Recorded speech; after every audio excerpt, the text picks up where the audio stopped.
चले प्यारे विद्यार्थियों, वंदे मातरम आप सभी को। और सर्किल पॉइंट जीके जीएस पर एक बार फिर से आप सभी विद्यार्थियों का मैं एम चक्रवर्ती स्वागत कर रहा हूं। आज हम श्लोक श्रृंखला लेकर आए हैं करेंट अफेयर का। बिहार एसएससी, बिहार पुलिस, बिहार दरोगा, एसएससी जीडी, यूपी पुलिस और सभी विभिन्न प्रतियोगी परीक्षाओं की तैयारी कर रहे बच्चों के लिए काफ़ी महत्वपूर्ण साबित होने वाला है। पेन पेपर के साथ आप लोग रेडी हो जाइए। वीडियो को सबसे पहले लाइक कर देंगे और अपने साथियों के बीच इसे शेयर भी कर दें। यह महत्वपूर्ण श्रृंखला आज शनिवार आज आप लोगों के लिए शुरुआत कर रहे हैं और 30 दिसंबर जो कि सेकंड लास्ट आज हम लोग का इस साल का है 2023 का, और हम लोग कल 31 दिसंबर और परसों नए साल के सेलिब्रेट के रूप में जो मनाते हैं, आप लोग जो मनाएंगे, तो उससे पहले आपको हम एक छोटी सी आपको एक टास्क देना चाहेंगे कि टास्क क्या है कि 2024 का आप लोग प्लानिंग तय करें कि आपको 2024 में कब तक सरकारी नौकरी लेना है। उसके लिए एक प्रॉपर प्लानिंग बना लीजिए और उसको टाइम फिक्स को किस सब्जेक्ट को कितना टाइम आपको देना है उसको रिवीजन के रूप में करिए। इस तरीके से अगर आप प्लानिंग बनाते हैं तो अब मैं उम्मीद करता हूं कि 2024 आपके हाथ सरकारी नौकरी जरूर लगेगी। तो चलिए बच्चों, प्लानिंग आप लोग तो करेंगे ही, साथ में आज हम लोग अपने क्लास को आगे बढ़ाते हैं करंट अफेयर के प्रश्नों के साथ। पेपर के साथ आप लोग रेडी रहेंगे, साथियों के बीच इसे शेयर भी जरूर कर दें। आप लोगों का जो प्यार मिलता है वो बहुत ही अनमोल है। चलिए तो हम आगे बढ़ते हैं आज के टॉपिक पर। करेंट अफेयर का कहता है कौन सा राज्य भारत की पेट्रो राजधानी के रूप में उभरा है। भारत का कौन सा राज्य है जो पेट्रो राजधानी के रूप में उभरा है, तो वो राज्य का नाम क्या है? गुजरात है। आप जानते हैं कि भारत की राजधानी नई दिल्ली है, ठीक है, वाणिज्यिक राजधानी बोला जाता है तो मुंबई, तो उसी तरीके से पेट्रो राजधानी बोलेगा तो वो कौन हो जाएगा? गुजरात हो जाएगा। अगला सवाल, कारवी युवा महोत्सव का संबंध किस राज्य से है? कारवी युवा महोत्सव का संबंध किस राज्य से है? तो यह असम से है। किससे है? असम राज्य से है। अब ध्यान दीजिएगा, आप लोग पेन पेपर लेकर बैठे हुए होंगे। असम के कुछ और त्यौहार को आप लोग लिख लीजिए जो असम में त्यौहार मनाया जाता है। लिखेंगे बिहू असम का त्यौहार है, करम पूजा, मांजुली महोत्सव, ये सब असम का है। बिहू, करम पूजा, मांजुली महोत्सव, अंबुबाची महोत्सव ये सब किस राज्य का है? तो असम का ये सब पर्व त्यौहार मनाया जाता है।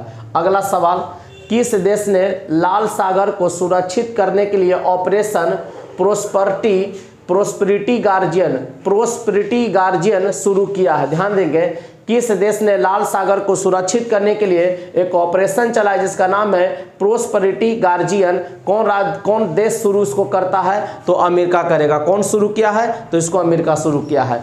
अगला सवाल है, ब्राइब्रेट अद्रवाह उत्सव किस राज्य से संबंधित है? काफी महत्वपूर्ण सवाल है, ध्यान दीजिएगा। ब्राइब्रेट अद्रवाह उत्सव किस राज्य से संबंधित है? तो ये जम्मू कश्मीर से। किस राज्य से संबंधित है? जम्मू कश्मीर से इसका संबंध है। अब जम्मू कश्मीर के कुछ और त्यौहार है, आप लोग पर्व त्यौहार लिख लीजिएगा। सिकारा महोत्सव, आपसे पूछ देगा कि सिकारा महोत्सव किस राज्य में मनाया जाता है? तो जम्मू कश्मीर में। खीर भवानी मेला किस राज्य का? काफी इंपॉर्टेंट है, एग्जाम में पूछा हुआ है एसएससी जीडी में। खीर भवानी मेला लिखेंगे जम्मू कश्मीर का। भागवा महोत्सव ये भी जम्मू कश्मीर का है। पहलगांव महोत्सव ये भी लिख लीजिए जम्मू कश्मीर का है। और बाहू मेला ये भी कहाँ का है? जम्मू कश्मीर का है। तो ये जो जम्मू कश्मीर के कुछ और थे मेले, आप उत्सव इसको याद रखिएगा, पूछते हैं एग्जाम में। और एसएससी में खास करके इस तरीके के प्रश्न आपको पूछे जाते हैं। केंद्रीय औद्योगिक सुरक्षा बल सीआईएसएफ, ध्यान दीजिएगा, केंद्रीय औद्योगिक सुरक्षा बल सीआईएसएफ की पहली महिला महानिदेशक कौन बनी है? सीआईएसएफ का पहली महिला महानिदेशक कौन बनी है? नीना सिंह बनी है। कौन बनी है? नीना सिंह। और अभी आपको हाल में ही बताए थे पिछले लगभग शनिवार को क्लास में बताया गया था कि जो सीआईएसएफ है, जो संसद की सुरक्षा है, वो दिल्ली पुलिस से लेकर किसको सौंप दिया गया है? तो सीआईएसएफ को सौंप दिया गया है। भारतमाला परियोजना का संबंध किससे है? भारतमाला परियोजना एक है, उसका संबंध पूछ रहा किससे है? तो पूरे भारत में सड़कों की गुणवत्ता में सुधार लाने के लिए, पूरे भारत में सड़कों की गुणवत्ता में सुधार लाने के लिए कौन सा परियोजना आया था? भारतमाला परियोजना 2017 में। किस साल आया था? 2017 में आया था। इंपॉर्टेंट सवाल है, ध्यान रखिएगा। अगला सवाल कहता है, अयोध्या अंतर्राष्ट्रीय हवाई अड्डा का नाम बदलकर क्या कर दिया गया है? अयोध्या अंतर्राष्ट्रीय हवाई अड्डा अयोध्या अंतर्राष्ट्रीय हवाई अड्डा का नया नाम रख दिया गया है महर्षि वाल्मीकि अंतर्राष्ट्रीय हवाई अड्डा। महर्षि वाल्मीकि आप लोग जानते होंगे कि रामायण का रचना किनके द्वारा किया गया, तो महर्षि वाल्मीकि के द्वारा किया गया था। रामचरितमानस बोलेगा तो गोस्वामी तुलसीदास के द्वारा किया गया था, लेकिन रामायण बोलेगा तो महर्षि वाल्मीकि, तो उन्हीं के नाम पर रख दिया गया महर्षि वाल्मीकि अंतर्राष्ट्रीय हवाई अड्डा रख दिया गया है। अयोध्या आप जान रहे हैं कि राम मंदिर 22 जनवरी 2024 को पूरे देश में इसका जो मतलब उद्घाटन है और पूरे देश से लोग वहां पर पहुंचेंगे। अयोध्या में रामलला जो विराज रहे हैं, तो ये सवाल थोड़ा सा इंपॉर्टेंट होगा कि अयोध्या अंतर्राष्ट्रीय हवाई अड्डा का नाम बदलकर क्या कर दिया गया है, महर्षि वाल्मीकि अंतर्राष्ट्रीय हवाई अड्डा। एक क्वेश्चन और, अयोध्या जंक्शन, ध्यान दीजिएगा, अयोध्या जंक्शन का नाम बदल के क्या कर दिया गया, अयोध्या धाम जंक्शन। अयोध्या जंक्शन पुराना नाम था, नया नाम क्या कर दिया गया है, अयोध्या धाम जंक्शन कर दिया गया। ध्यान में रखेंगे, ये सवाल पूछे जा सकते हैं एग्जाम में। अगला सवाल बनता है 28 अप्रैल 2023 को किस आईआईटी ने साइबर सुरक्षा कौशल कार्यक्रम शुरू किया है। ध्यान दीजिएगा, 28 अप्रैल 2023 को कौन आईआईटी ने साइबर सुरक्षा कौशल कार्यक्रम को शुरू किया है, तो वो शुरू किया आईआईटी कानपुर। आईआईटी कानपुर देश के बेहतरीन कॉलेज में से एक कॉलेज आता है, आईआईटी कानपुर। अगला, व्हाई भारत मैटर्स पुस्तक के लेखक कौन है, तो S Jaishankar. Why Bharat matters पुस्तक के लेखक कौन है, एस जयशंकर है। अगला सवाल इंपॉर्टेंट है, 27वां राष्ट्रीय खेल में कौन सा राज्य पदक तालिका में शीर्ष स्थान पर रहा। 37वां राष्ट्रीय खेल में कौन सा राज्य पदक तालिका में शीर्ष स्थान पर रहा, तो वो राज्य कौन है, महाराष्ट्र है। 221 पदक के साथ महाराष्ट्र क्या रहा, शीर्ष स्थान पर रहा।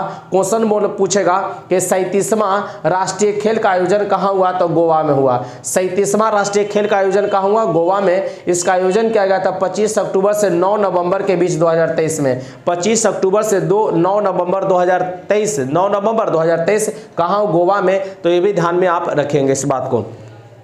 अगला सवाल आपका बनता है, संयुक्त राष्ट्र जलवायु परिवर्तन सम्मेलन, संयुक्त राष्ट्र जलवायु परिवर्तन सम्मेलन COP 29 2024 में कहाँ आयोजित किया जाएगा। डायरेक्ट बोल सकता है आपसे कि COP 29 शिखर सम्मेलन का आयोजन कहाँ किया जाएगा, या कह देगा संयुक्त राष्ट्र जलवायु परिवर्तन सम्मेलन COP 29 2024 में कहाँ आयोजित होगा, तो अजरबैजान में होगा, अजरबैजान में। अब ध्यान रखिएगा, अजरबैजान की राजधानी कहाँ है, तो बाकू। जैसे चर्चा का सवाल है, तो चर्चा का विषय है, तो पूछ सकता है कि अजरबैजान की राजधानी कहाँ है, तो इसकी राजधानी बाकू है। और मुद्रा का नाम पूछेगा तो मनात है, ठीक है।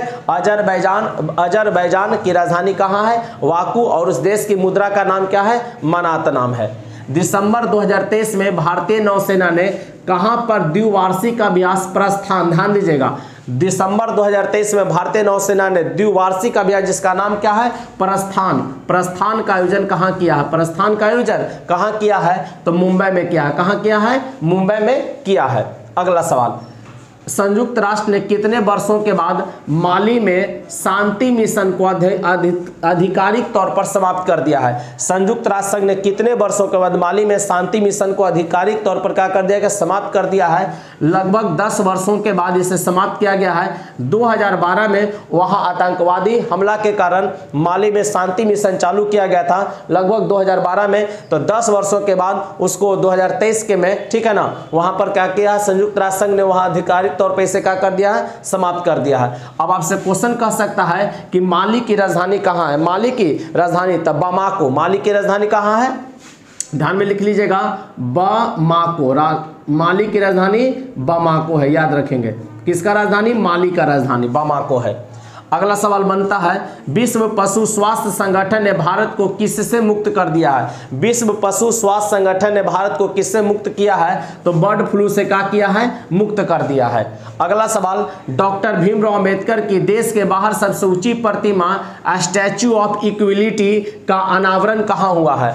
डॉक्टर भीमराव अंबेडकर की देश के बाहर सबसे ऊंची प्रतिमा स्टैच्यू ऑफ इक्वलिटी का अनावरण कहाँ हुआ है? तो अमेरिका में। कहाँ? अमेरिका में। डॉक्टर भीमराव अंबेडकर से आप लोग को पता होगा कि भारत के, ध्यान दीजिएगा, संविधान निर्माता, भारत के भारतीय संविधान का पिता किन्हें कहा गया? तो डॉक्टर भीमराव अंबेडकर को। आपसे क्वेश्चन कहेगा कि संविधान निर्माण में जब इनको संविधान सभा के मेंबर बने थे तो इनका चुनाव कहां से हुआ था? तो आजादी के पहले ये आजादी के पहले पश्चिम बंगाल से थे। ध्यान दीजिएगा, आजादी के पूर्व इनका जो चुनाव हुआ था वो पश्चिम बंगाल से हुआ था, जो कि बाद में आजादी के बाद वो जब पाकिस्तान बट गया तो वो बांग्लादेश में चला गया, ठीक है ना, पाकिस्तान को वो हिस्सा मिल गया तो उसको वहां से इस्तीफा देना पड़ा था। आजादी बाद मतलब देश के बंटवारे के बाद इनका चयन मुंबई प्रेसिडेंसी से हुआ था। पहले बंगाल प्रेसिडेंसी थे, आजादी के पहले पूछेगा तब बंगाल प्रेसिडेंसी से इनका चुनाव हुआ था, और आजादी के बाद बॉम्बे प्रेसिडेंसी से इनका चुनाव हुआ था संविधान सभा में। और भारतीय संविधान के पिता किन्हें कहा जाता है? तो डॉक्टर भीमराव अंबेडकर को कहा जाता है। उन्हीं का सबसे ऊंची प्रतिमा देश से बाहर, भारत से बाहर स्टैच्यू ऑफ इक्वलिटी का अनावरण कहाँ हुआ? अमेरिका में। तो ये सब फैक्ट आप लोग ध्यान रखेंगे बच्चों। भारत ने इजराइल हमास संघर्ष क्षेत्र से अपने नागरिकों के वापसी के लिए कौन सा अभियान शुरू किया? इजराइल और हमास संघर्ष जब हो रहा है तो वहां से भारत अपने नागरिकों को लाने के लिए कौन सा अभियान शुरू किया? उसका नाम है ऑपरेशन अजय। ऑपरेशन अजय नाम है उसका, ठीक है। अगला सवाल, फिलिस्तीन के आतंकी संगठन हमास, ध्यान दीजिएगा, फिलिस्तीन के आतंकी संगठन हमास, तो कहेगा हमास कहाँ का आतंकी संगठन है? तो फिलिस्तीन का। हमास ने ऑपरेशन अल अक्सा फ्लड, ऑपरेशन अल अक्सा फ्लड किसके विरुद्ध प्रारंभ किया है? अल अक्सा फ्लड किसके विरुद्ध प्रारंभ किया है? तो इजराइल के विरुद्ध। किसके विरुद्ध? इजराइल के विरुद्ध इसको प्रारंभ किया है। अगला सवाल बनता है, जाम रानी बांध बहुउद्देशीय परियोजना किस राज्य की है? जाम रानी बांध बहुउद्देशीय परियोजना किस राज्य का है? तो उत्तराखंड का। किस राज्य का? उत्तराखंड का ये बहुउद्देशीय परियोजना है। अगला सवाल, गृह मंत्री अमित शाह ने देश के पहले नैनो तरल डीएपी, गृह मंत्री अमित शाह ने देश के पहले नैनो तरल डीएपी संयंत्र का उद्घाटन कहाँ किया है? संयंत्र का उद्घाटन कहाँ किया है? तो गुजरात के गांधीनगर में। गुजरात के गांधीनगर में इसका उद्घाटन किया है। अब डीएपी का यहाँ पर पूरा नाम देख लीजिएगा। डीएपी का क्या होता है? Di ammonium phosphate.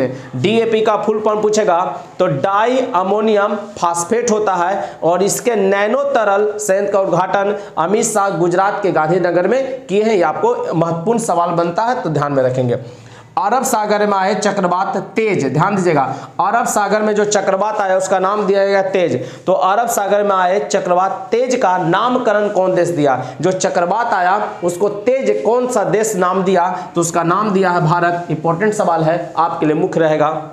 अरब सागर में आए चक्रवात तेज का नामकरण कौन देश किया है? तो भारत किया है। तो बच्चों, करंट अफेयर की श्रृंखला को 20 प्रश्नों के साथ हम लोग यहीं समाप्त करते हैं। जितने भी प्रश्न आपको दिए हैं आप याद कीजिएगा।